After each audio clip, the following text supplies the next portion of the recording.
Yo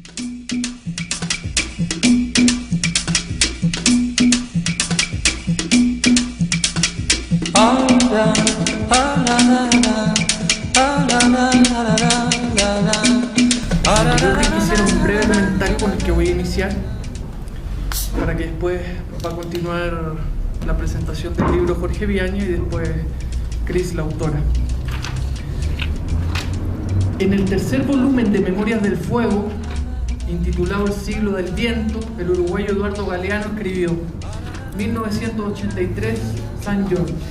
La minúscula Granada, manchita verde apenas visible en la inmensidad del mar Caribe, sufre una espectacular invasión de los marines. El presidente Ronald Reagan los envía para matar el socialismo. Los marines matan un muerto. Algunos militares nativos, codiciosos del poder, se han ocupado de asesinar el socialismo, en nombre del socialismo, unos días antes. Tras los marines, desembarca el secretario de Estado norteamericano, George Shultz. En conferencia de prensa declara: a primera vista advertí que esta isla podría ser un espléndido negocio inmobiliario. Les confieso de entrada que seré breve, porque realmente en torno a la Revolución Granadina, ocurrida entre los años 1979 y 1983, y en las páginas del libro que comentamos hoy, se condensa buena parte de la historia de nuestra América. Humildes de la ciudad y el campo, haciéndose por la vía violenta del poder, construyendo a diario y esperanzadoramente sus sueños, a mano y sin permiso, como dice una canción de esa época, debidamente acompañado de canciones, bailes, trabajos voluntarios, risas, niñas y niños declamando poesía, como vimos en el documental del entrañable cineasta y poeta cubano Víctor Casados. Una utopía carcomida demasiado pronto por la intriga, por la vanidad humana, por la soberbia, por el oportunismo, por esos supuestos, entre comillas, revolucionarios, que, como señaló Fidel Castro, intoxicados de teoricismo político, acabaron asesinando ese socialismo, abriendo las puertas, con o sin intención, al imperialismo yanqui, haciendo naufragar para siempre un proyecto emancipador profundamente popular. Por eso, la Revolución de Granada despierta esa mezcla de cariño y rabia, de tristeza y también de vigencia, ya que son muchísimas las enseñanzas que podemos extraer de ella para evitar otros costalazos históricos. Claro, esto si a los humanos y en particular a las y los izquierdistas nos queda algo de humildad e inteligencia. Les pido disculpas por no poder evadir el sumergirme en el árido mundo de las cifras, pero no acierto a mostrar de otro modo el tema que nos convoca la autora. Granada. ¿Qué es y qué pasó en Granada? Rápidamente, hablamos de una isla en el corazón del Caribe de 334 kilómetros cuadrados de superficie y de 120.000 habitantes, es decir, más pequeña que la ciudad de La Paz y con una población considerablemente menor. Independizada de Inglaterra en 1974, fue inmediatamente sujeta a un neocolonialismo a través de la Comunidad Británica de Naciones. El traidor de turno, el primer ministro y dictador que ustedes vieron, Eric Gairy. La respuesta de las y los humildes, o como diría Fanon, de los condenados de la tierra, la creación del partido Movimiento Nueva Joya, que el 13 de marzo del 79 a tempranas horas asalta cuarteles, el aeropuerto, la estación de radio de la capital, tumbando a un régimen que pudo resistir apenas 12 horas. Comienza así la epopeya que narra Cris González mediante valiosos testimonios de parte de las y los protagonistas.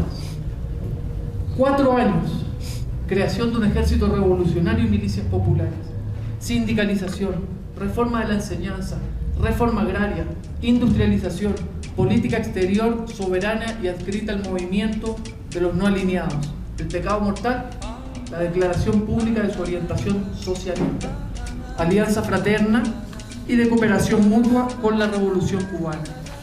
Los resultados: crecimiento de un 2% del PIB en 1979 a un 5,5% en 1982, incremento del sector público un 34% en el mismo periodo, el desempleo que pasa de un 49% en 1978 al 14% en 1982.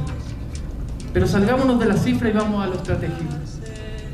Cambio en la propiedad de los medios de producción, creación de un sector estatal de la economía, creación de haciendas y granjas cooperativas campesinas gestionadas por los propios trabajadores y trabajadoras, construcción de un aeropuerto internacional, al que no me referiré porque seguro el autor hablará de esto.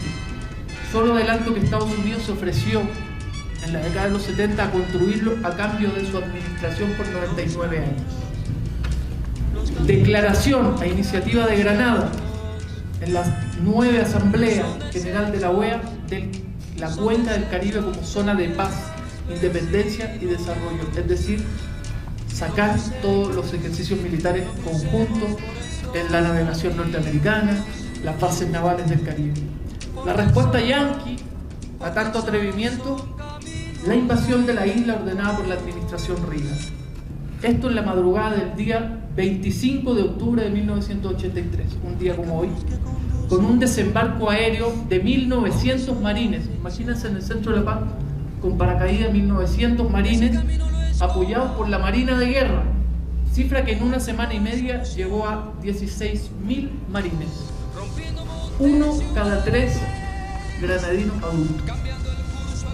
Por supuesto, con su infaltable daño colateral, como llamaron los imperialistas, el asesinato de más de 50 pacientes del hospital Richmond Hill, bombardeado por submarinos. ¿Se imaginan 16.000 marines en La Paz? Fue una invasión condenada en las Naciones Unidas por 18 votos contra el de Estados Unidos, 6 paisitos títeres del Caribe y, por supuesto, Israel.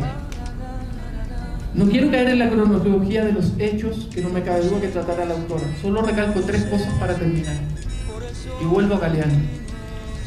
Primero, días antes de aquella bestial invasión, el partido Movimiento Nueva Joya consolidó una decisiva división, cuya facción supuestamente revolucionaria hizo renunciar al presidente Maurice Bichon.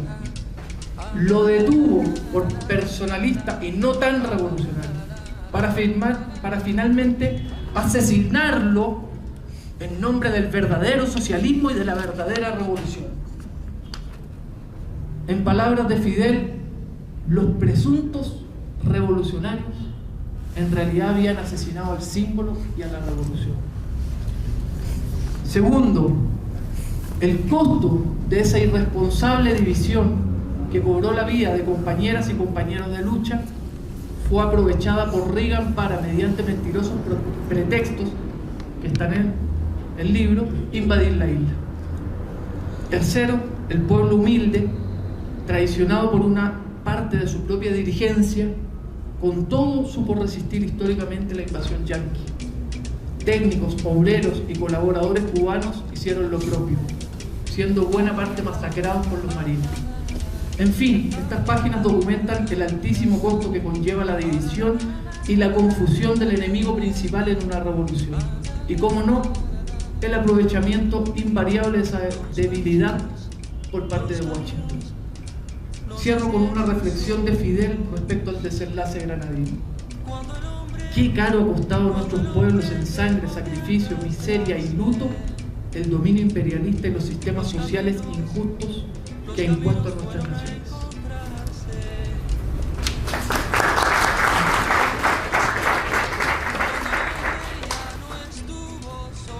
Bueno, muy buenas noches. Quisiera agradecer a Cris y felicitar por la publicación.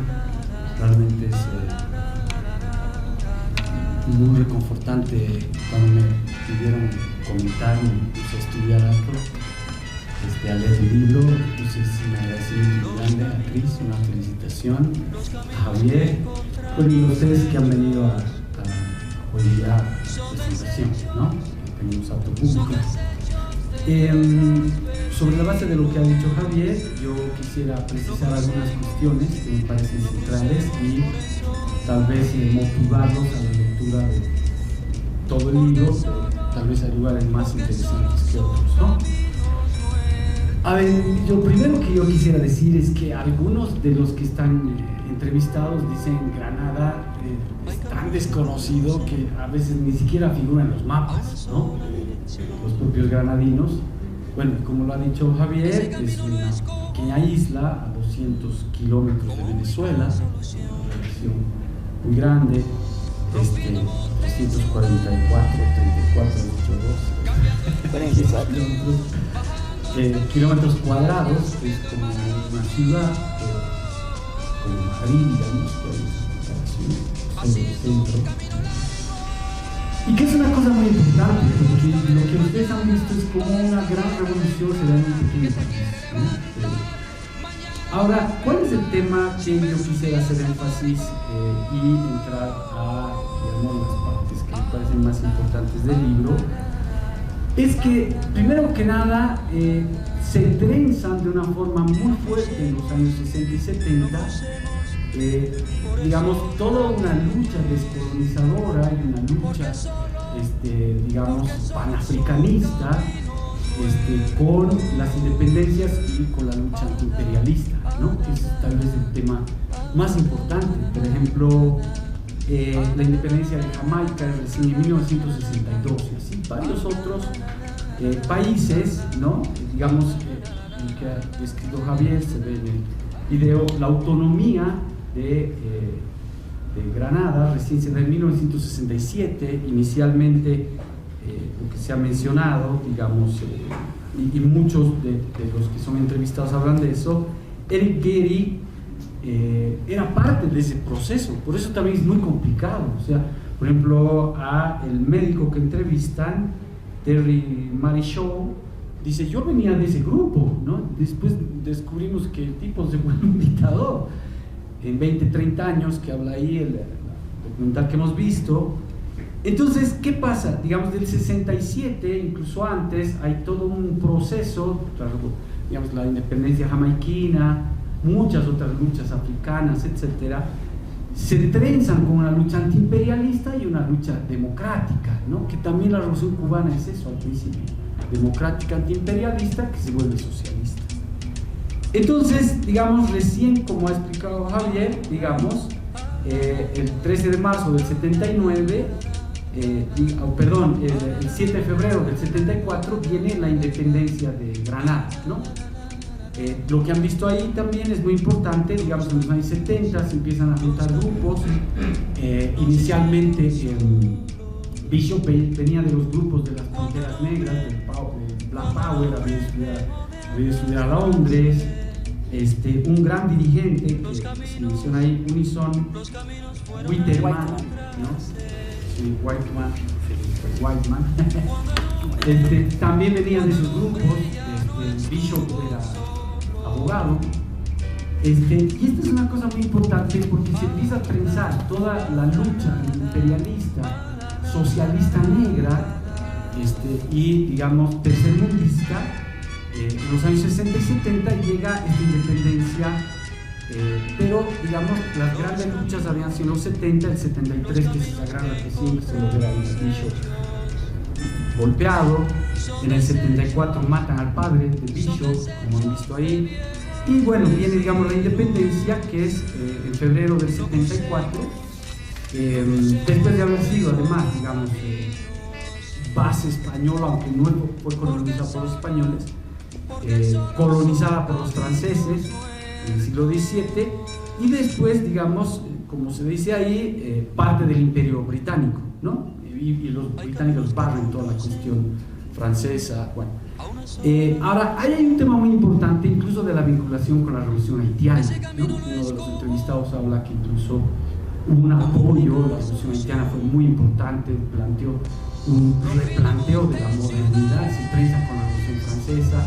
Es el primer país del mundo en tener una república negra en 1804, ¿no? Entonces, digamos, hay todo un debate muy importante que hay que retomar de la anécdota, de la construcción de una vía socialista, pero con estos dilemas tan complejos de luchas antiimperialistas, construcción de alianza de clases con las pequeñas burguesías, ya eso entró ahora, y los movimientos obreros o campesinos, ¿no? ¿Por qué? Porque, digamos, desde el 79 digamos, digamos, desde la independencia, hay muy poco tiempo, del 74 al 79, en la que se juntan dos o tres grandes grupos. El primero es el de Bishop, que venía de este movimiento, había ido a Londres, había estado en varios lugares, que se llamaba el Movimiento por la Asamblea del Pueblo, o sea, se llamaba el MAP, ¿no? Y Winteman, que venía de, digamos, el grupo de padre de Bishop y de otros, que era La Joya.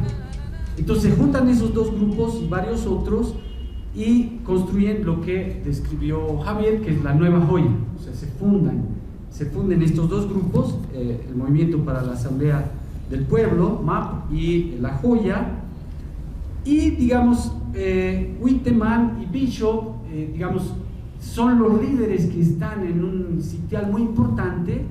Winteman acaba siendo ministro y entonces viene, digamos, la revolución. En el 79 cae la dictadura, pero es bien interesante porque en 9 días incluso el gobierno de Estados Unidos logra ir Bishop a Estados Unidos, y el gobierno de Gran Bretaña también reconoce el gobierno de... Entonces son estas cosas tan complejas, incluso cuando viene la invasión norteamericana, medio a regañadientes de una forma muy extraña. La propia Margaret Thatcher medio que cuestiona la invasión norteamericana, ¿no? Entonces estamos en un escenario muy complejo en el que sectores de izquierda, sectores de Black Power, grupos populares se juntan. La derecha también tiene, o el imperialismo, sus fisuras y sus distancias, a veces cortas, a veces grandes. ¿Y por qué es importante esto? Porque, cuando triunfa la revolución, tiene todo un proceso muy importante que ha descrito ya Javier. Solo voy a dar algunos datos más: la abolición de la antigua constitución, las asambleas populares de consulta, y no la lógica de hacer votos cada 5 años, que eso es lo que Bishop insiste en su primer discurso, que se ve ahí. Y un dato más aparte del que ha dado Javier, yo tenía esos datos, pero uno más ayudado.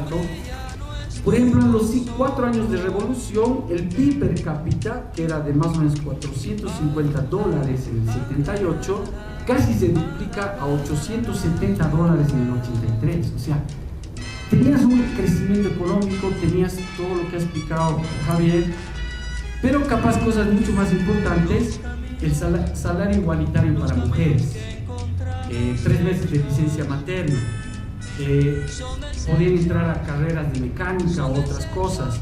Una cosa muy importante que describen a las entrevistadas, que estaban planificando el transporte de buses y plantearon que todas las conductoras sean mujeres del transporte. Y la importancia muy grande en 3 o 4 grandes sindicatos que controlaban las mujeres, para decirlo en las palabras que siempre hablamos, que suenan, que tenían mucha influencia y presencia, ¿no? Bueno, salud, educación, infraestructura, se les daba el almuerzo, se les daba los libros y se les daba los uniformes a los niños, etc. Bueno, entonces, este creo que es un tema muy importante porque nos plantea este Lindemann de, después de todo ese avance gigantesco, hay toda una descripción en el libro de cómo se da el proceso de distanciamiento, ¿no? Y es muy interesante ver la sinceridad de muchos de los entrevistados. Ahorita les voy a describir unos 2 o 3, que incluso llegan a decir que Bishop, con toda su gran carisma, etcétera, tenía un ingenuo, dicen, ¿no? O sea, estaban pasando cosas graves y lamentablemente creía en la unidad, etcétera, y bueno, lo dicen de forma muy respetuosa y con mucha admiración, pero tenía algo de ingenio, ¿no? Bueno, entonces, esta diferencia, porque hay una grave distorsión histórica. No es que el imperialismo lo mata a Bishop, lo matan sus propios compañeros. Entonces, ¿qué es lo que pasa? Que, en octubre del 83 le hacen un arresto domiciliario, que es muy complicado. Participa ahí Bernard Coard,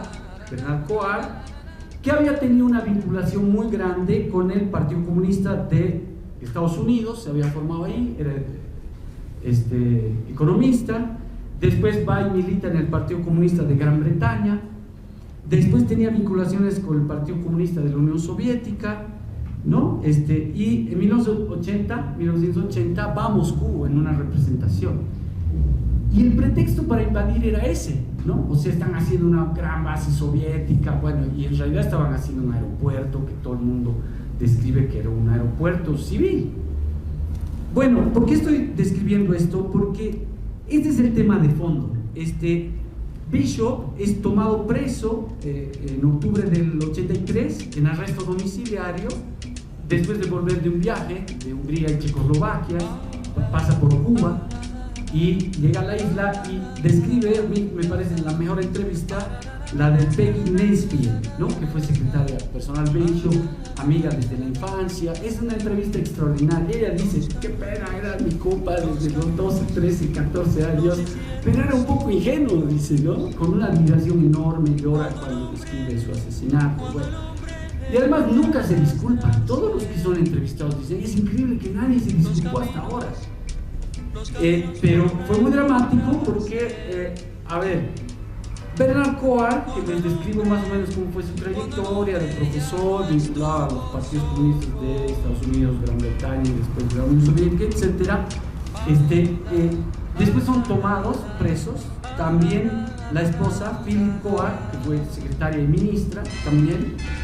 Y digamos, en el 86 lo sentencian a muerte. Entonces hay toda una cosa muy compleja ahí. Lo sentencian a muerte tanto a Cohen como a la esposa, pero se muta eso por cadena perpetua, ¿ya? Pero es increíble, después en el 2009 salen libres. En el 2009 salen libres. Entonces, por eso es también tan importante este debate sobre lo que Javier llamó el teoricismo político. Los UPAs que son entrevistados le llaman sectarios, tendencias militaristas, otros le llaman dementes, ¿no? Está bueno que ustedes lean en el contexto que estaban planteando. Por ejemplo, Peggy Nesbitt les llama así, o sea, eran unos dementes que querían el poder y que tenían unos esquemas tan rígidos que no entendían lo que Bishop sí entendía. Bueno, entonces, este sí es un tema muy importante y tal vez hacer mención para ir cerrando la cuestión de, a ver, cómo está configurado el libro y qué cosas otras tiene muy importantes. Una cuestión central que he descrito sobre el problema de la mujer, mayores derechos sindicales, transformación agraria y de la propiedad en una perspectiva socialista, fue la importancia de Jacqueline Craig, que era, porque cuando la entrevistan a Peggy Nesbitt, ella le dice, bueno, tuvo dos esposas, ¿no? Y le dice, no tuvo dos esposas. Y ese seguramente es otro gran debate. Pero dice, tuvo una esposa, se divorció, ella se fue a Canadá y después estaba con Jacqueline Craig. Jacqueline Craig fue ministra de Educación y después fue ministra, se formó el primer ministerio, yo creo, del mundo de la mujer y de la igualdad. Eso es algo increíble. La participación de Jacqueline Craig, que en la disputa interna con los Cohen, que son la esposa también, Phyllis Cohen, era ministra, no me acuerdo de qué. Ahí está la Jacqueline. Sí, ahí está, qué genial. Entonces, ¿cuál es el tema de fondo aquí? Que realmente fue una especie de locura, como lo han llamado algunos, teoricismo político, etcétera, porque Jacqueline Craig y muchos otros ministros, entre ellos también Whitman, son asesinados con Bishop. O sea, cuando lo toman preso, arresto domiciliario, se arma un motín, digamos, popular, lo sacan de ahí, lo están llevando al mercado, que eso es lo que describe Peggy Nesbitt, pero por algún motivo ella dice, a mí me dicen andar al mercado, entonces ella va al mercado y de ahí toman la decisión, quién sabe por qué, de llevarlo a un cuartel. Y en el cuartel los fusilan a todos, sus propios camaradas, Bernard Cohen y Hudson Austin, que es el que ustedes han visto describir cómo se toma el poder y manejaba la cuestión militar, que sale ahí hablando, el que es digamos el hilo del relato de ese documental. Ese es Hudson Austin, que fue general de las milicias, lo toman preso, digamos, con el grupo de Cohen y lo asesinan a Cohen, asesinan a Jacqueline Craig, a Bishop, perdón, a Jacqueline Kreeft y a Whitman, y a varios otros ministros de Bishop, ¿no? Y además muchas otras personas más. Entonces, a ver, y voy cerrando con esto. Hudson Austin, que es el que está ahí, también lo condenan a muerte, pero después es liberado en 2008. Entonces, esta historia sigue. Esto es lo importante que tenemos que entender. Bueno, y lógicamente después del asesinato de Bishop y de todos sus colaboradores más importantes, se suponía que seguía la revolución porque ellos eran sus camaradas, pero ya era una cosa demencial. En 5 días viene la invasión norteamericana que cuenta Javier. ¿Cuál es lo último? Y con eso voy cerrando. Son 6 entrevistas que a mí me han conmovido muchísimo. La primera es de digamos, parientes y colaboradores cercanos que habían estudiado con él en Londres, que son Robert y Jill Evans. Jill Evans es británica, que nunca más vuelve, una británica blanca que se vuelve casi granadina. Robert Evans es su primo hermano que vivía en Londres con él, y cuentan que él vivía arriba y el otro abajo, hablaban del Black Power y todo el debate, digamos, en esa época Stuart Hall también está un gran teórico del Black Power y de la liberación negra, que era jamaiquino, en Londres. Bueno, muy interesante, tal vez una de las entrevistas más lindas. La segunda que me parece muy linda es de Peter David, que ahora hace poco fue canciller. En esa época era un joven colaborador de Bishop, armaba las cosas comunicacionales, que es extraordinaria esa entrevista, Peter David. Después Carlton Briggs, que es un miliciano, muy interesante, pero bueno, una que no me gustó, la verdad, es la de Humphrey, ¿no? Del MAP, que venía del MAP, pero se da un montón de importancia y estaba en todo lado, en los temas. No sé. Me parece que ahí esa entrevista también nos ayuda a ver cómo a veces uno se pone a figurar a él mismo en vez de hablar de Bishop. Y bueno, pero léala para saber si yo estoy mal. Una quinta entrevista que es extraordinaria de Terry Marichaud, que es médico, que además él no militaba en el partido, un tipo extraordinario que profundiza mucho esta capacidad que tenía Bishop de percibir, digamos, las tendencias de la gente, extraordinaria. Y la mejor entrevista, que es la de Peggy Mansfield, ¿no? Que les digo que era amiga de infancia y colaboradora de Bishop, que era su secretaria privada, que es lo que les describo, que a ella le dicen, bueno, y de milagro no la matan. Ella dice, yo cuando llegué a su domicilio, me dijeron no puedes entrar. Entonces al militar que estaba ahí al mando, dijo, bueno, yo voy a entrar, y si quiere máteme. Y ahí es donde ella entra y ve que está en prisión domiciliaria, Bishop, ¿no? Bueno, y por suerte no la matan, pero bueno, no hubiera sido nada raro. Peggy Mansfield, creo que es extraordinaria. Jacqueline Kreeft, es una historia tan increíble que yo creo que realmente necesitamos hacer todo un grupo de estudio, y con eso voy cerrando. Hay 5 anexos que son muy importantes. Dos son de Bishop. Uno es un anexo muy bonito, que es ese discurso que han oído ahí, todo transcrito del primer año, digamos, de la revolución, que estaban en pedazos. El segundo, no sé, pero es de Bishop, creo que es un poco después. Uno de Fidel Castro, un anexo que es muy importante. Un texto de Borón, que me parece interesante, que hace, digamos, el mapa entre, digamos, las tendencias imperiales en el Caribe. Y un texto muy bonito, que es el último de los 5 anexos, de Nicole Phillips Dowie, no sé cómo se dice, Dowie. Una mujer interesantísima que plantea este tema de los avances de la mujer, tratando de sintetizar en un anexo muy cortito de unas 3 páginas, en los avances extraordinarios de la Revolución de Granada en temas de la mujer. Yo creo que eso es muy importante, y con esto realmente voy cerrando. Disculpas, es que hay que hacer un estudio profundo de estos dilemas. Yo citaría 3 grandes libros que son extraordinarios, aparte del de Chris, que es un aporte inmenso. Uno es el de Marxismos Negros, de Cedric Robinson, que es un radical pantera negra, que empieza a ser un académico, que además Bishop lo ha debido leer mucho. El otro es Los Jacobinos Negros, de C.L.R. James, un negro antillano que se vuelve también del PC, y después de la cuarta es Los Condenados de la Tierra.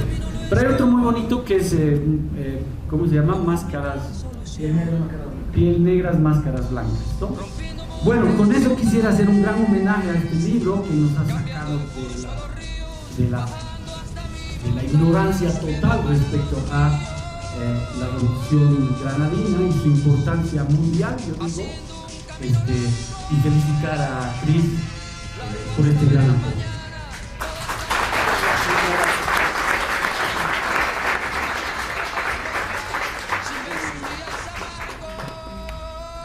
Buenas noches. Me toca a mí, a ver si me dejo tiempo, Jorge. Yo quiero hacer un homenaje precisamente hoy, este día 25 de octubre, pero hace 41 años atrás se estaba produciendo en Granada la invasión norteamericana más brutal, descabellada, desigual que habíamos enfrentado en estos tiempos. Hoy mismo en Granada se han realizado desde las 6 de la mañana distintos homenajes a distintas caras de esta moneda. Por un lado estaban los homenajes a Bishop de dos corrientes, porque como en la izquierda todo se puede dividir en miles de pedazos, allá no es la excepción. O sea, continúa siendo la regla. Pero también estaban los norteamericanos celebrando, conmemorando las víctimas o los mártires de la Operación Furia Urgente el día de hoy. Pero por otro lado habían otros homenajes, otras conmemoraciones. Yo quiero con esto decirles que a veces hay posibilidades de detener procesos tan terribles como el que sucedió en Granada, y no nos damos cuenta, no somos capaces como seres humanos de tomar conciencia del momento que vivimos. Y bueno, y después nos toca, o le toca a otras generaciones, contar las historias. Y no hacemos minutos de silencio, sino una noche completa en homenaje a Maurice Bishop y a todos los camaradas, compañeros, combatientes, grenadinos y revolucionarios del mundo que estuvieron en ese momento, en esa hora, en ese instante, como protagonistas de una revolución que marcó un hito. Y después vamos a entrar en ese detalle. Un hito en la historia, en el desarrollo geopolítico, en el clivaje de lo que fue el colonialismo en la región del Caribe y la deriva hacia un proceso independentista. Buenas noches, querido embajador de Venezuela, es un honor muy grande contar con usted esta noche. Querido Elías, embajador de Nicaragua, un gran orgullo, un gran honor que estés aquí. Querido embajador, se me olvida un poco cómo pronunciar su nombre, Ametu. Muchas gracias, compañeros, por venir, por estar acá. Es otra historia que contar. Nila, querida, compañeros cubanos, prensa latina, vi por ahí, Hortensia de la ABN, Leni, Josefa, Ramiro, un abrazo, Ramiro, desde mi alma, en este momento duro que vives. Querido Noel, queridos, todo Ucamao se vino acá, a esta noche, a acompañarme, y lo agradezco en el alma. Jorge Sanginés, para mí es una de las figuras quijotescas más importantes de nuestra historia reciente, de nuestra generación. Mucho por contar, mucho por decir de Jorge Sanginés, pero quiero dar una primicia. Estamos en conversaciones para que la obra de Jorge Sanginés se convierta en patrimonio histórico, patrimonio cultural de Bolivia y del mundo.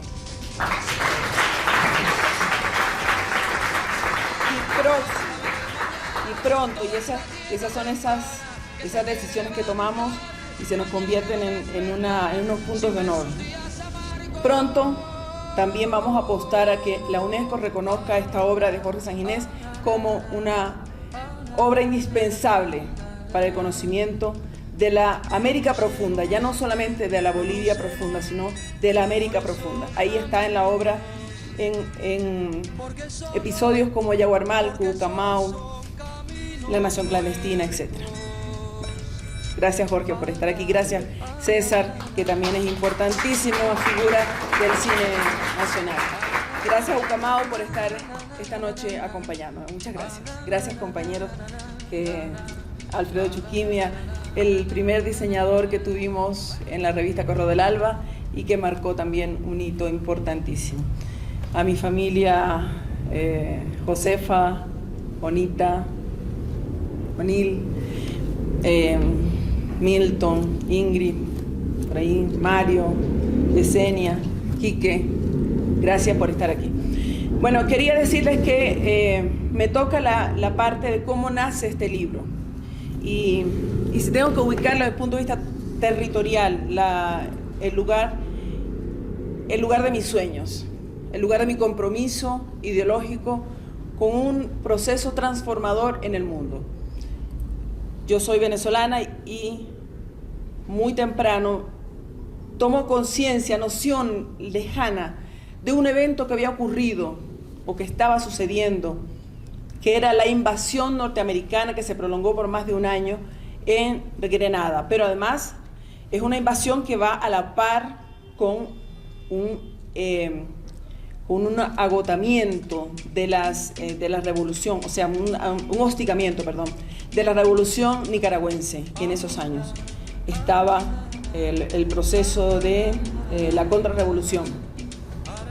Estamos hablando del año 83. Me voy a estudiar a Cuba, estoy hablando de muchos años, finales de los 80, no vamos a entrar en esos detalles, pero me voy a estudiar a Cuba y en Cuba encuentro, primero que llego a una casa, a una universidad en Pinar del Río, que tenía todos los libros que yo jamás en mi vida podré volver a ver o a leer. Y entre ellos encuentro, por primera vez, una cercanía tan grande con esa isla que estaba tan cerca de Venezuela en lo geográfico, pero tan lejos desde el punto de vista ideológico o cultural de nosotros y nosotras los venezolanos. Pero me encuentro también con una historia de los saharauis, no los conocía sino cuando llegué a Cuba. Era una muchacha todavía muy ignorante de demasiadas cosas, más ignorante de lo que soy ahora, ¿no? O sea, en esa época tenía muchos anhelos por conocer qué estaba sucediendo en el mundo detrás de una Venezuela que estaba consumida también por el capitalismo y donde se estaba luchando por algo que no sabíamos qué era, pero que iba tomando forma. Era el Caracazo, el año 89, y el acoso contra los revolucionarios en todo el continente. Y corrígeme si me equivoco, no había un proceso revolucionario en la América del Sur que al que pudiéramos recurrir. Yo tengo una historia de una investigación que hice sobre un venezolano que asesinaron en Chile en la época de Pinochet, y era el año 73. En Venezuela se estaba produciendo el cierre, la toma de la Universidad Central de Venezuela, donde viene nuestro embajador. ¿Tú no eres de la central? Ah, después. Ah, perfecto. 2 semanas nada más. Ah, bueno. En la Universidad Central, imagínense ustedes que se toma el gobierno de Rafael Caldera, democracia pura, los ejemplos para la región, se toma en la universidad y expulsan, detienen, asesinan a un montón de jóvenes. Estamos hablando de los años 70, 73, un año antes de la independencia de Grenada. Y estos jóvenes, muchos, se van a Chile, llamados también acatando la convocatoria que hace Salvador Allende. Y ahí muchos de estos jóvenes internacionalistas, junto con bolivianos y de otras partes del mundo, son asesinados.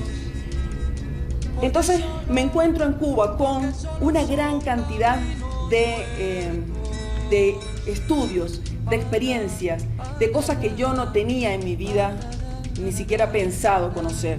Países, revoluciones en África, en Indochina, en Asia extrema, y me encuentro con un concepto importantísimo de sostenerlo para toda la vida, que es el internacionalismo proletario, el internacionalismo revolucionario. Y eso lo comienzo a descubrir ahí. Pero además descubro que es en el Caribe, en ese Caribe del cual desconocemos tantas cosas. Y por eso es que desconocemos tanto Grenada, porque se ha silenciado un Caribe que se convierte en una cantera de pensamiento revolucionario, antiimperialista y anticolonialista. Y estamos hablando de Cuba, de Haití, de Grenada, de Nicaragua, de las revoluciones que se estaban levantando por El Salvador, por Guatemala. Y estamos hablando de una cuenca que los Estados Unidos consideran su tercera frontera, o su, ¿cómo habíamos conversado? Su Mare Nostrum. Entonces, los Estados Unidos no van a permitir que nadie ose tomar ese territorio, porque ya los que están ahí, las colonias, los países coloniales que tienen por ahí colonias como Francia o Inglaterra, que han ido perdiendo espacios, ya con eso hicieron un pacto, no se toca aquí, no se toca, pero no van a permitir los norteamericanos, como en el caso de Venezuela, que es otra cosa que tenemos que conversar, y es por eso la lucha tan dura que da la revolución bolivariana en estos momentos y desde la llegada del comandante Chávez contra un enemigo tan grande y tan poderoso como los Estados Unidos. Entonces, es desde Cuba entonces que nace este libro, pero sí fuimos posponiendo la idea de ir a hacer la entrevista, la investigación en Grenada. Y es en el año 2017-2018 cuando juntamos recursos y nos vamos a Grenada. En vacaciones entre comillas, porque era investigar que íbamos, pero además esa investigación se convirtió en una experiencia única que produjo un clivaje en cada una de las personas que tuvimos que ver con esto, y creo que en quienes han leído las entrevistas también se produce ese clivaje, porque no somos los mismos a partir de conocer la historia de Grenada.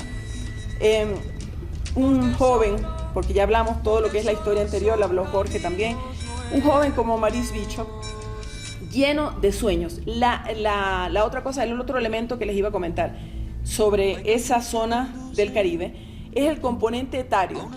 Es una juventud cuyo promedio son los 25 años, los 30 años, son los que toman el control de los procesos sociales y políticos y encabezan aquello, mientras los Estados Unidos abandonaban un poco nuestra región y no le tomaban mucho interés, pensando que éramos fáciles presas de su control.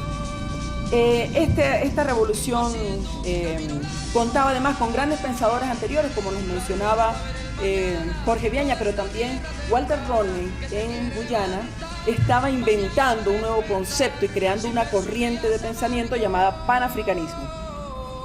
Es ahí entonces, en ese espacio geográfico, político, ideológico, cultural, donde se generan las grandes corrientes transformadoras que hemos desconocido. ¿Y por qué las hemos desconocido? Porque no son mediáticas, porque no, además estamos divorciados desde el punto de vista del idioma, de la región, del racismo que subyace en una sociedad no racista, entre comillas. Hay un racismo profundo, muchas veces decimos, no hay, en este país no hay racismo. Sí hay un profundo racismo, de hecho, parte incluso de la propia religión, de la propia llegada de los españoles. Nosotros hablamos y tenemos la discusión de si se dice Grenada o Granada. El nombre se lo ponen los españoles, es Granada, pero para ellos diferenciarla, porque cuando mencionamos a cualquier persona, ¿conoces Grenada o Granada?, inmediatamente lo asocian con España porque no conocemos nuestro propio territorio, nuestro americano.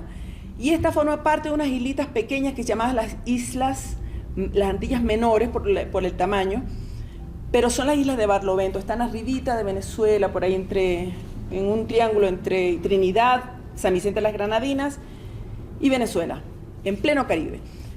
Y entonces ahí se produce una revolución, y por eso estamos hablando de ese proceso hoy, por las características que tiene, que son parte de un complejo de ideas y de estructura de ideas que nos tenemos que hacer cargo, la izquierda, incluso todas las personas, pero la izquierda se tiene que hacer cargo de las ideas que vamos combatiendo, debatiendo y discutiendo en nuestro desarrollo y nuestro devenir histórico. Entonces se produce esta revolución en plena isla, en pleno Caribe, territorio Mare Nostrum de los norteamericanos, y comienza entonces el ataque contra ese proceso revolucionario. Tuvieron las grandes colas, desestabilización, incendios, etc. Cualquier parecido con la realidad de nuestros países no es pura coincidencia, son políticas de Estado, de Casa Blanca, de la CIA, aplicadas a todos nuestros procesos. No hay ninguno de nuestros procesos que no haya sufrido estos ataques como parte de estas políticas desestabilizadoras y estas políticas que en el fondo también tienen otro concepto, que es el anticomunismo. Entonces se produce la llegada al poder de un joven y de una pléyade de jóvenes que deciden, y de verdad ahí se produjo un clivaje entre lo que fue el colonialismo, la colonia británica, y lo que fue el ingreso de un gobierno marxista al poder. Y del colonialismo, ese pequeño trance que pasaron entre un Eric Gairy que siguió las reglas del juego colonial, y la llegada de Maurice Bishop y la nueva joya, transformó el orden de las cosas, el orden establecido. Y los Estados Unidos entonces comienzan a poner atención. Hace años se hablaba de la construcción de un aeropuerto para potenciar la producción y la exportación de productos y la llegada de nuevos turistas, porque es una isla muy pequeña que no tiene mucha otra forma de producir bienes para el desarrollo integral de su sociedad, de su comunidad. Entonces comienza la construcción y ellos comienzan a solicitar créditos, pero no les dan los créditos, nadie le da crédito. ¿Quién se presta entonces para apoyar a esta pequeña isla, a esta pequeña revolución? Cuba, siempre Cuba. ¿Cuál es el problema con los cubanos? Que llegan con su carga de médicos, con su carga de técnicos y hacer ruido en todo el Caribe. Esto es la expansión del comunismo con estos cubanos y con los soviéticos, de donde sale el financiamiento para la construcción de un aeropuerto que era un aeropuerto común y corriente.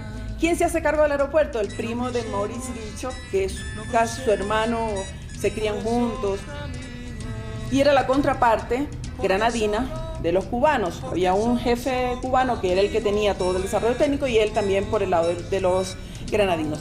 Y él nos da su razón y dice, mira, los radares, todo se compraba, todo el sistema era británico, no era soviético. Esa no era entonces la razón, pero se convirtió entonces en la excusa durante todos los 4 años para que en todo el resto de la población mundial se dijera, hay una revolución comunista, hay que acabar con esto. ¿Cuál es el casus belli entonces? Bueno, ante esto se produce una división al interior de la nueva joya, como lo comentaba Jorge. Se produce la división y hay una coalición que se llama la coalición Bernard Coard. Ahí yo lo mencioné, cuando sale por una puerta Bernard Coard y por el otro sale Bishop. Esa fue la partición fatal y el destino de esa revolución.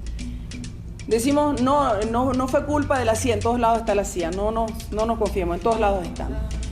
Ellos entonces deciden que Bishop era un nacionalista revolucionario, era un marxista, pero que él quería esperar el tiempo prudente para realizar cada uno de los cambios. Estaban haciendo cambios descomunales en educación. Ojalá que se puedan leer la revista que está también afuera, creo, que sacamos en 2019, tiene muchos de estos elementos de lo que fue la transformación en educación de la Revolución Granadina.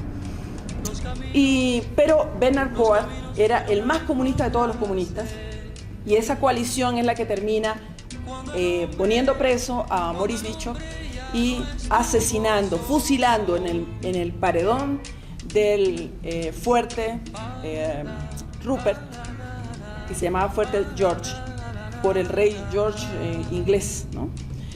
Ellos le cambian el nombre a Fuerte Rupert y ahora vuelve a llamarse Fort George, creo. Y ellos van ahí, en vez de quedarse en el mercado donde estaba toda la población, cuando él lo sacan de su casa, porque estaba detenido, la población lo va a sacar, lo traslada al mercado, y en vez de quedarse en el mercado, la misma población decide ir a operar desde el fuerte. Y a ese fuerte llegan desde el otro San Andrews, la coalición Coard, y fusila a todos. Eso se produce el 19 de octubre y el cuerpo de Bishop es llevado, hay evidencia de esto, no está en el libro porque este libro se termina en 2019, todas las entrevistas, pero ahora tenemos algunas informaciones, que su cuerpo y el cuerpo de casi todos ellos lo trasladan a la... ¿Cómo? Segunda parte, segunda historia. Lo trasladan a la universidad, que esta universidad es controlada por norteamericanos también. Y ahí ven sacar el cuerpo de Bishop para nunca más encontrarlo. Hasta el momento se habla de que los quemaron, los desaparecieron, todos los cuerpos de Bishop y de todos los colaboradores cercanos, los ministros, amigos, compañeros, fusilados por sus propios compañeros. Se dividen porque Bernard Coard quería de una vez proclamar el comunismo. La expropiación de las viviendas, etcétera, los medios de producción, todo en manos de ellos. Y Bishop decía, hay que ir al ritmo de lo que quiere Grenada, lo que quiere la población. Bishop era el líder natural y el líder aclamado por todos. Pero entonces Bishop decide someterse al comité central del partido. Él, después que vuelve de la gira, como mencionaba Jorge, vuelve de la gira por los países de Europa del Este, los países comunistas, socialistas, pasa por Cuba y es su última entrevista, su último encuentro con Fidel. Él llega del aeropuerto, Peggy lo menciona, Peggy en la entrevista, su asistente personal y amiga, a ella le dicen, no hay protocolo, te vas, te quedas en tu casa, y ella se angustia mucho. A él lo retiran los militantes de Coard, de la coalición Coard, del aeropuerto y lo llevan directo a una casa llamada Buckle House. En ese lugar le hacen todo un comité disciplinario y lo sentencian a cárcel, casa por cárcel. Él tenía una vivienda llamada Weldal y yo conocí todo esto, lo hice el recorrido a pie porque además no hay allá una movilización pública donde pudiéramos subir. Eso y un calor impresionante. O sea, no les quiero contar cada una de las cosas que pasamos como grupo autoconvocado a hacer una investigación que nadie nos había dicho que la hiciéramos. Era una voluntad personal, una necesidad personal de descubrir algo más y de poder socializar esta historia con ustedes. Entonces, lo buscan, lo trasladan de un punto hasta el otro, es asesinado y se produce entonces una guerra civil, pudiéramos decir, un combate entre la coalición de Coard y los seguidores de Bishop. Y a todo esto, la coalición de Coard había puesto preso a varios de los camaradas de Bishop. Los pone presos, entre ellos su primo Bob Evans, que era el encargado del aeropuerto. Están presos mientras se está produciendo todo esto. Ante estos enfrentamientos, los Estados Unidos dicen, Reagan dice, es el momento de invadir, y ese es el casus belli. O sea, es el momento de encender, iniciar la Operación Furia Urgente. No sé si se acuerdan de ese nombre, Operación Furia Urgente. Y desatan ya desde el día 22 en la noche la movilización, ya estaban toda la cuarta flota lista, y el 23 comienza el desembarco silencioso por mar de los marines. Pero el 25, en la madrugada del 25, tal día como hoy, aquella imagen que no se me borra de la mente, los paracaidistas. Estamos hablando de 7.000 marines que ingresan, se llega incluso hasta los 13.000 en circunstancias que los patriotas no eran 1.500. Y entre esos combatientes que resisten la invasión están los cubanos, otra vez los cubanos. Y estos cubanos, con un heroicismo increíble, eran técnicos, algunos serán militares, pero eran técnicos constructores del aeropuerto, médicos, y enfrentaron aquella furia urgente, como se denominó. Y ellos tienen 25 mártires en ese lugar. Cuando llego al como había sido el aeropuerto el centro de la disputa geopolítica, es un aeropuerto para los soviéticos, para los cubanos, qué sé yo. Cuando aterrizo en el aeropuerto, el gran nombre, Aeropuerto Internacional Maurice Bishop. Y al extremo derecho, arriba, una luz blanca sobre una edificación poco simple, el monumento a los mártires cubanos. Desde ese mismo momento, con un respeto infinito, comenzamos nosotras, la investigación de una historia que hoy ponemos a sus pies, a sus manos, en su corazón, en su mente, para que nos convirtamos también entonces en socializadores de esto que nos pasó a la izquierda y que no nos debe volver a pasar, y que nos seguimos tropezando siempre con las mismas piedras, la división interna, las eternas comparaciones de si tú eres más revolucionario que yo soy más socialista que tú no mereces estar ahí, yo debo ser. Culto a la personalidad.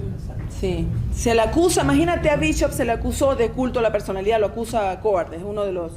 Bueno, yo quiero con esto dejarles la palabra a ustedes para que pregunten. Yo puedo estar hablando de esto, he hablado años con ellos y no me canso, de verdad. Anoche estuvimos hasta muy tarde porque esta mañana nos hicieron algunas entrevistas y estuvimos hasta muy tarde releyendo todo lo que hicimos en el año 2017-2018 para llegar a este libro. Y de verdad que es una historia que nos conmueve, es una historia que nos llama también a la reflexión de una izquierda un poco confundida, que puede darle la espalda a Venezuela en estos momentos, que puede decir, mira, pero es que lo que están diciendo los medios es esto. Cuando ven las colas aquí de la gasolina, dicen, ¿en qué momento esto se convirtió en Venezuela? Las comparaciones odiosas sobre un proceso tan difícil que ha sido el venezolano, tan terrible, porque no es que están luchando contra María Corina Machado, no, están luchando contra los propios Estados Unidos declarados por ellos mismos. Y ellos sembraron la matriz de que somos una dictadura, estamos matando gente, nos comemos a los niños, qué sé yo. Pero están esperando el casus belli para invadir. Había otro elemento, necesitaban el casus belli y necesitaban que la comunidad internacional reclamara la invasión de los norteamericanos. Y eso se produjo, crearon una organización llamada OEC, que es la Organización de Estados Antillanos, algo así, del Caribe Oriental. Y eso entonces, donde hay una serie de países que tú te quedas asombrada, una serie de países que solicitan urgente la intervención militar norteamericana. Y es ahí que ellos, los buenos de la película, deciden invadir desproporcionadamente un país tan pequeño y una revolución tan hermosa y tan llena de sueños, y por eso tan ingenua en algún aspecto, como lo fue la Revolución de Grenada. Bueno, con esto dejo entonces a ustedes las preguntas.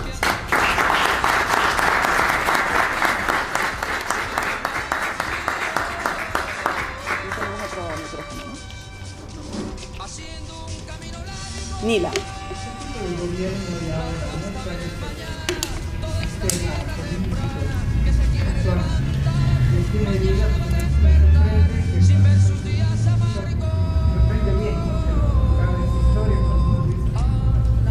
Bueno, quiero decirles que Grenada pertenece a la Comunidad del ALBA, a la Alianza Bolivariana para los Pueblos de Nuestra América, creo que desde hace 10 años.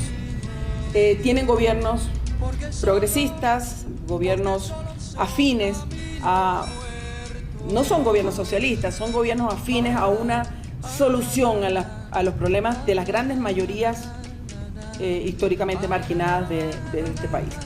Y entre ellos el canciller anterior era Peter David, que es uno de nuestros entrevistados, y es un hombre que también fue ministro junior de Bishop, de la Revolución Grenadina.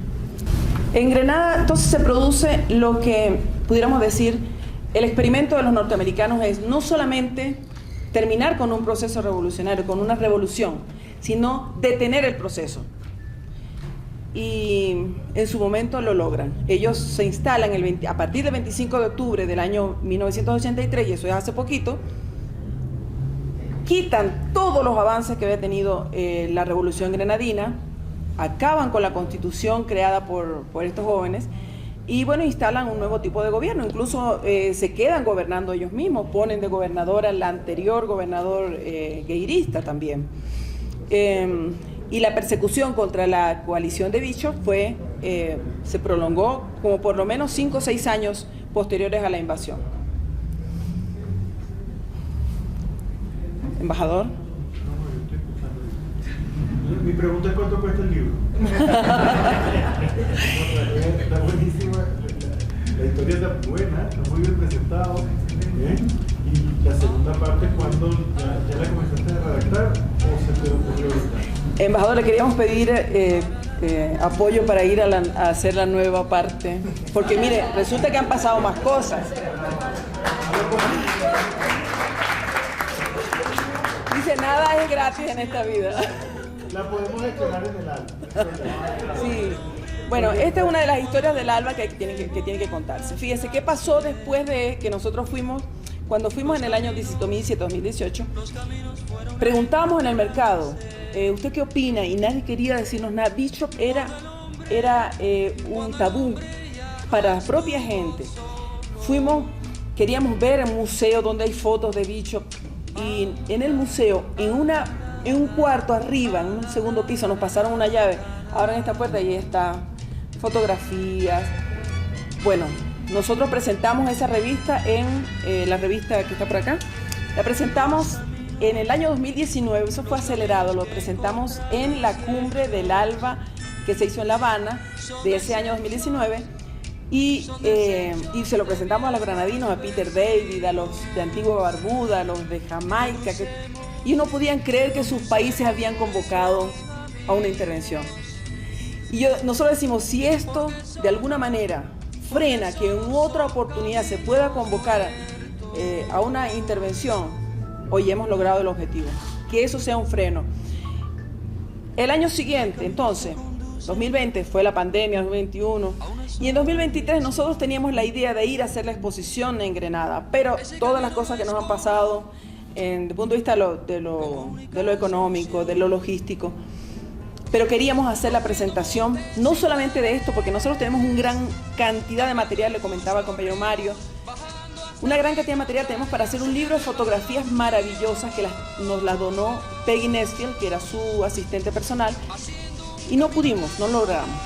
Pero ¿qué pasó entonces el año pasado? El gobierno, un gobierno de unidad, un gobierno que mira hacia el futuro, declara el día 19 de octubre como el Día de los Héroes de Grenada. Pero ¿quiénes están en ese Día de los Héroes de Grenada? Eric Gairy, el dictador, y está Maurice Bishop. Y eso genera otra división más, porque dice, no puede ser, ese es el día de Bishop, no es el día de Gairy. Pero se crea el año pasado, en conmemoración a Bishop, un billete. Por un lado lleva la cara de Bishop y por el otro la cara de Gairy. O sea, estamos bien con Dios y con el diablo. Pero bueno, ya es un gran avance. El reconocimiento en todas partes, y ya todo el mundo habla de de Bishop y de Gairy como que fuesen una sola, una moneda, dos caras de una sola moneda. Entonces la idea es que nosotros este libro lo tenemos además en inglés.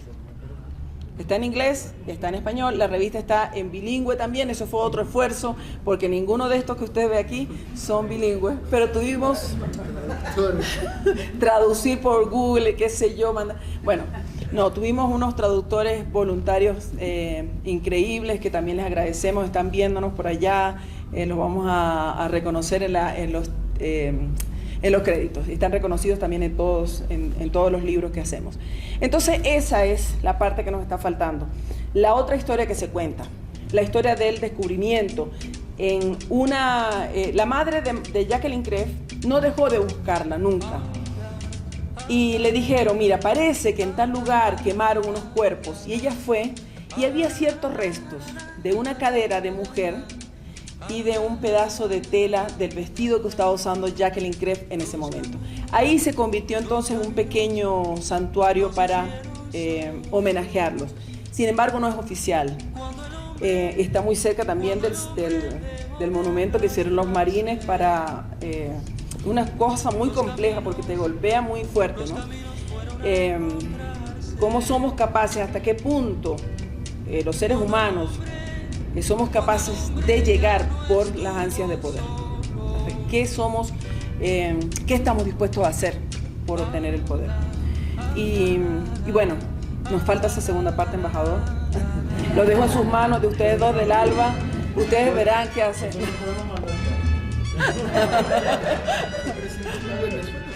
Queremos presentarlo en Venezuela, queremos presentarlo en Nicaragua. En Cuba lo presentamos ya, nosotros lo mandamos a Cuba. Cuba es la casa de correo del ALBA también.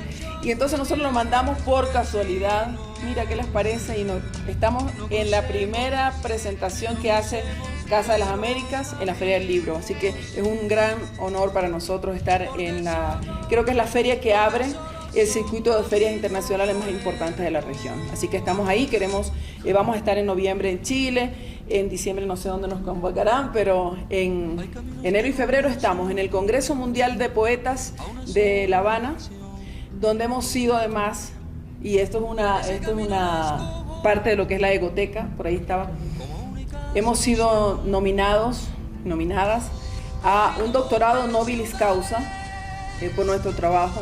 Este doctorado nos lo entregan el domingo en mi persona, pero a nombre de toda la revista Correo del ALBA. Así que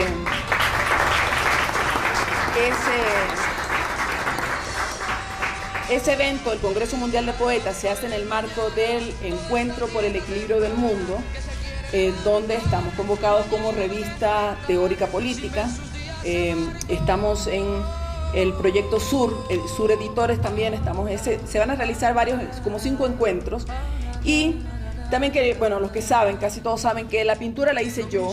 Hice una colección de pinturas sobre héroes contemporáneos nuestros. Y la expusimos aquí en esta misma casa el año pasado, y la exposición se llamó Octubre porque octubre tiene una carga simbólica para la izquierda muy importante.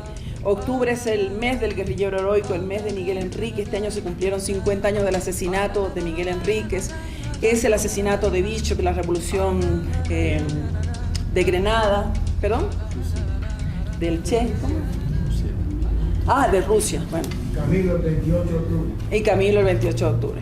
Entonces, bueno, es lo que hemos logrado hacer hasta ahora, pero hay muchísimo más. Nosotros sobre Grenada tenemos mucho que contar, pero así como todos las otras revoluciones en proceso también. Y bueno, contamos con todos ustedes. Compañero, dígame. Buenas noches a todos. Primero quiero felicitarte y felicitar al equipo tuyo por este importante libro que pienso tiene mucha vigencia en este momento, por lo que tú hablabas de las izquierdas. Por ejemplo, cuando ocurre la invasión de Granada, Cuba sacó su lección. Ahí perdimos a 25 hermanos. Y Fidel y la dirección de la revolución cambiaron la doctrina militar de Cuba. A partir de ese hecho, se crea el concepto de la guerra de todo el pueblo, que establece que si ocurre una invasión a Cuba como la que ocurrió en Granada, y que no era extraño, porque recuerden que fue el momento en que estaba gobernando Ronald Reagan. Empieza Granada, ya están los contras en Nicaragua, ya está aquí, allá en Santa Cruz, Oliver North, que es el tipo que está comercializando la cocaína para financiar con ese dinero la contra en Nicaragua, y matan a Kennedy, al doctor Kennedy. O sea, son muchas cosas que nos unen a todos. Cuba sacó su lección, hizo la doctrina de todo el pueblo. Si hay una invasión y queda un cubano vivo con una piedra, con un palo, con lo que sea, la guerra no se ha terminado. Puede ser rito simbólico. cambió. En una guerra, si toman el Kremlin, es el símbolo de que cayó. En Alemania tomaron el Reichstag y se acabó el fascismo. Es el símbolo de que la guerra terminó. En Cuba, si toman la plaza de la revolución, nosotros seguimos. Y eso hace que los americanos piensen, se invaden. Eso tuvo un papel importante. Sí. Ese fue un aporte de Fidel. Pero yo te quería decir, a partir de este libro, 41 años después, ¿qué lección nos queda al Caribe y a Latinoamérica, especialmente a las izquierdas, en el poder o no, con este acontecimiento? Lo que nos puede pasar si seguimos divididos.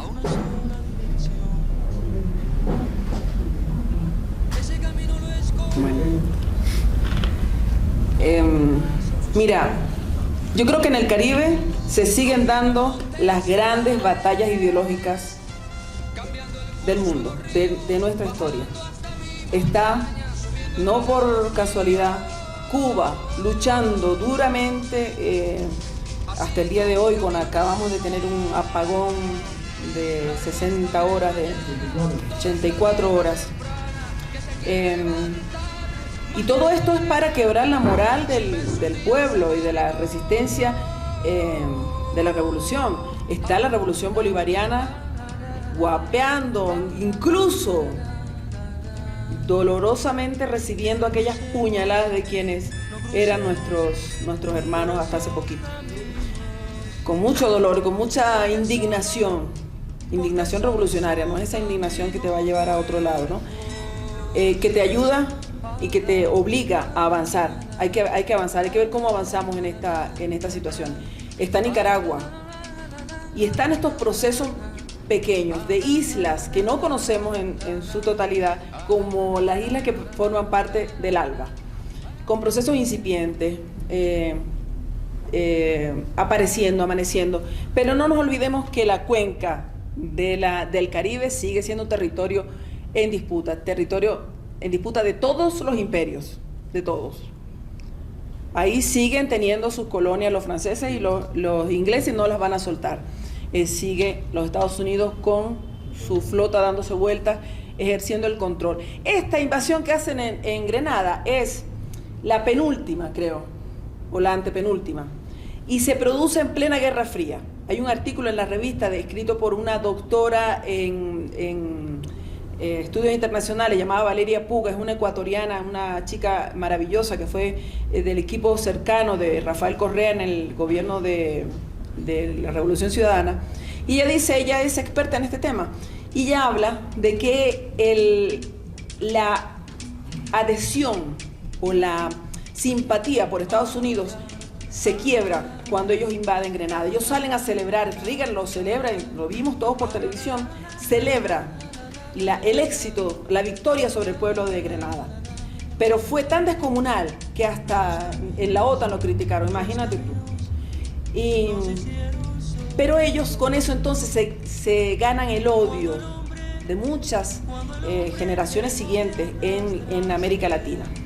Pero todo eso se nos olvida con el TikTok, con las nuevas tecnologías, se nos va olvidando muchas cosas y no nos da tiempo el TikTok o las redes sociales para ocuparnos de cosas tan profundas como esta. Por eso yo les agradezco a todos y todas que se hayan dado el tiempo de estar aquí y discutir una cosa que es tan importante y tan relevante, tan vigente como Grenada y Bishop y todos la playa de revolucionarios.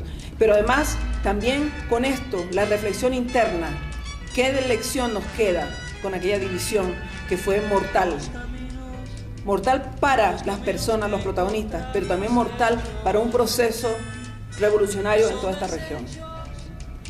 Aún así, cuando hablamos de la génesis de nuestros procesos revolucionarios, ahí se encuentra en el Caribe, compañero Prensa Latina, ahí se encuentra en el Caribe todavía una parte importantísima de la génesis de cualquier otro proceso que surja en el futuro en nuestra América. ¿Alguna otra? Mario, disculpa. Un breve comentario, digamos. Primero, felicitarte como autora del texto porque este texto nos ilustra, nos abre las perspectivas de no solo lo que pasa endogámicamente, sino exogámicamente. Es decir, lo que ha pasado en el mundo, lo que viene pasando en la actualidad, y nos lleva a entender que el fenómeno no es solamente interno, sino el fenómeno es externo y que el imperialismo norteamericano, los secuaces de la OTAN, tienen varios tentáculos. Primer elemento. Segundo elemento, habrá que señalar que, como en la breve descripción del libro que te ha tocado exponer, y lo que decía Jorge Viaña, habrá que señalar y habrá que coger un concepto elaborado por Mao Zedong, la contradicción en el seno del pueblo, ¿no es cierto? Y es eso que se ha dado, digamos, en el entramado que lo han descrito, ¿no? Y bueno, eso no es nuevo. Por ejemplo, en la China, después de la muerte de Mao Zedong, ha habido la persecución y ha habido dos bandos, donde muere la esposa de Mao Zedong, Jiang Qin, ¿no? Es asesinada y se impone, digamos, lo que viene a ser Deng Xiaoping, que es el que sigue un distinto modo de hacer eso. Y otro ejemplo es el que sucede, digamos, un poco más, de manera más irracional, pero sucede también, es el fenómeno que sucede en Camboya, ¿no es cierto?, con los Khmer Rouge.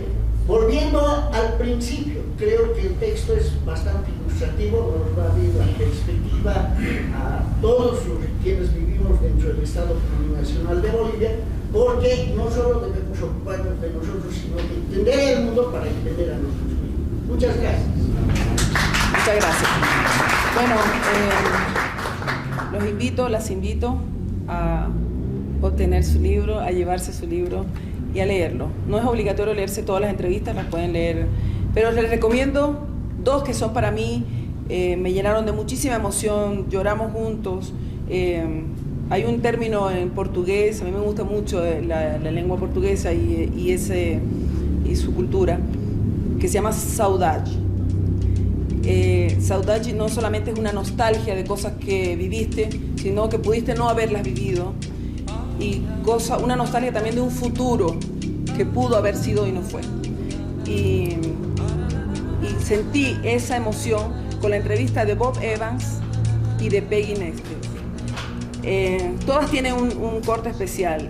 David te ilustra, Peter David, que es ahora es parlamentario, era canciller en ese momento, te ilustra en el camino que tomó Grenada, en la situación política actual de Grenada.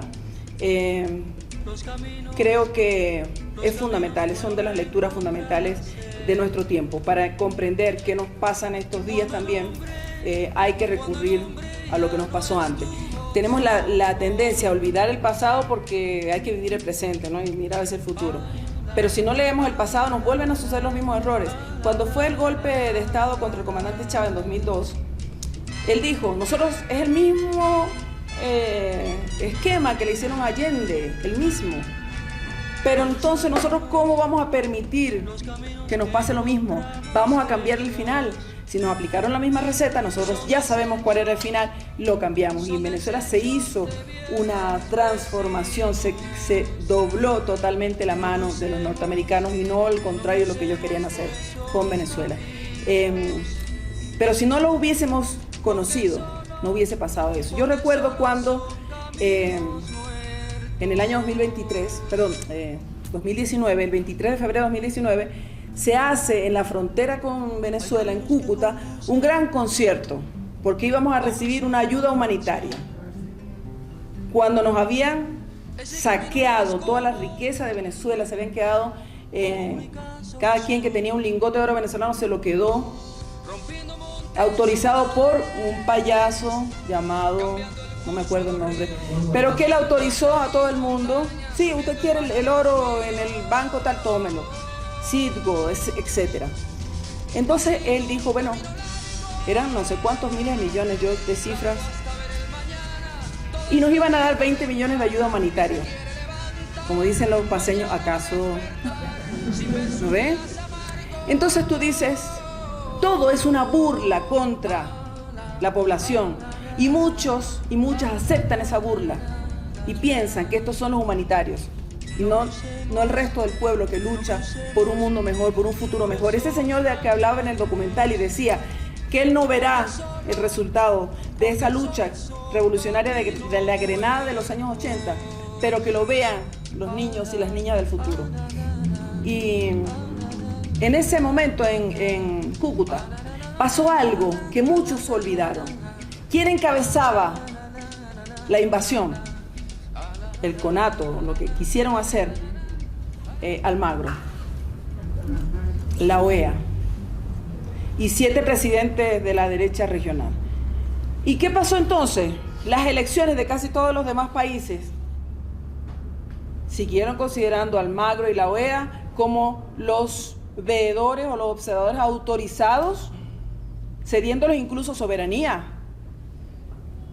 Y eso hay que evaluarlo. O sea, nosotros olvidábamos la historia que había pasado unos meses atrás y lo seguimos olvidando.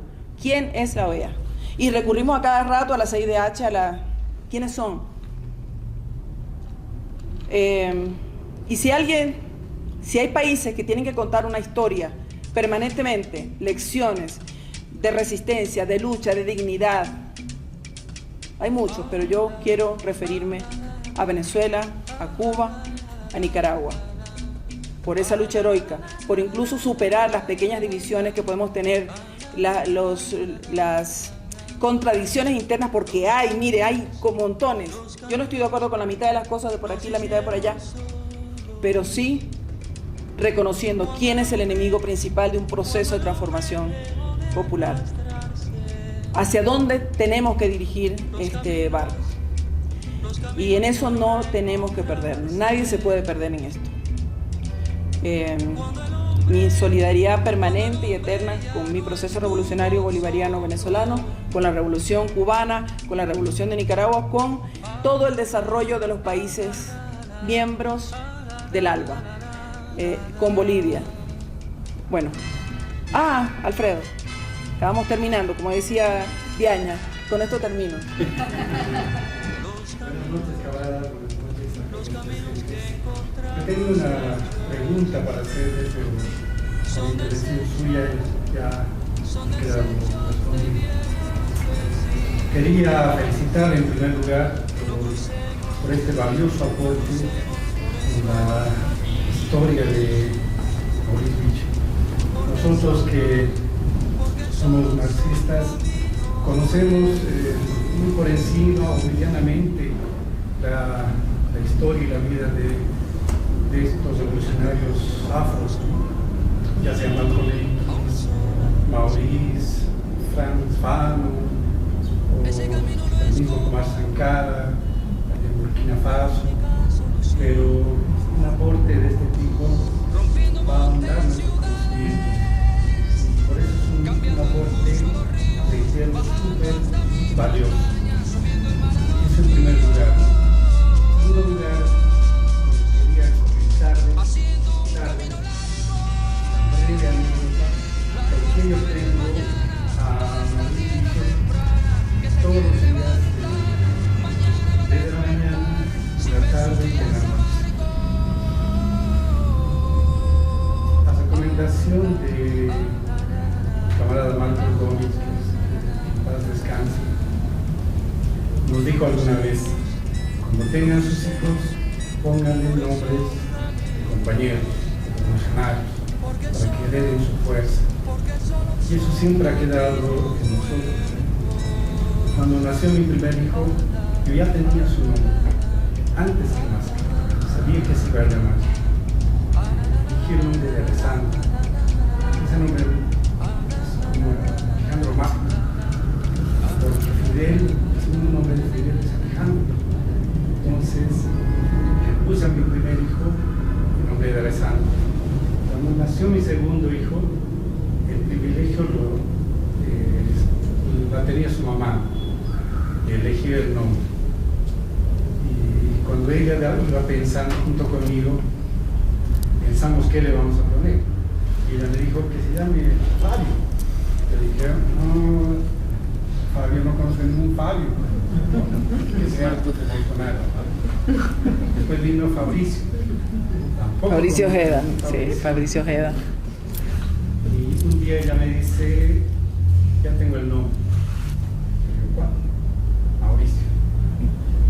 Inmediatamente se me vino el rostro, el nombre, la historia que yo conocía de Mauricio. Y le dije, sí, me gusta. ¿Qué significa? No sabía.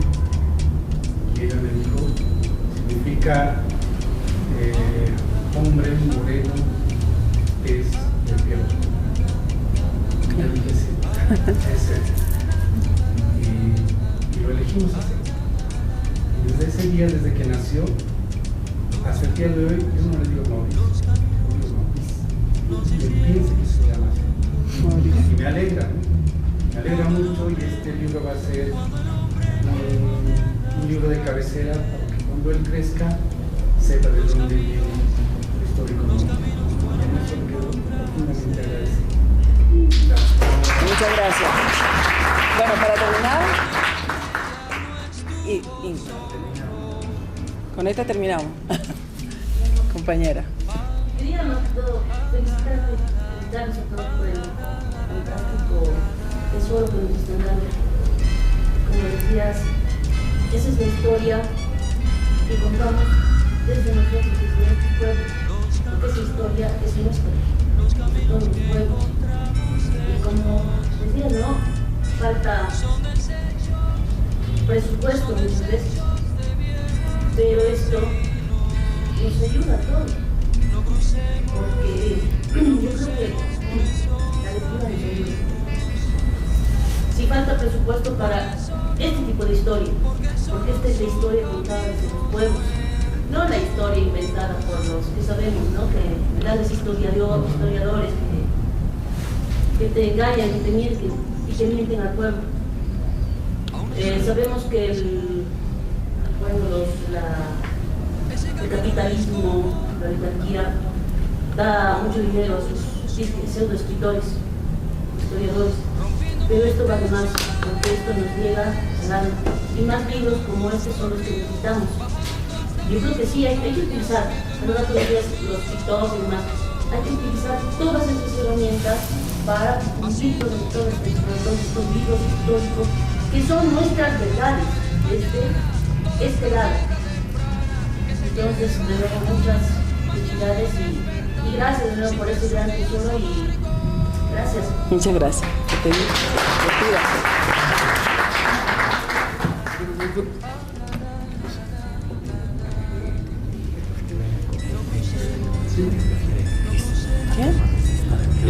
Bueno, muy buenas noches, agradecerle.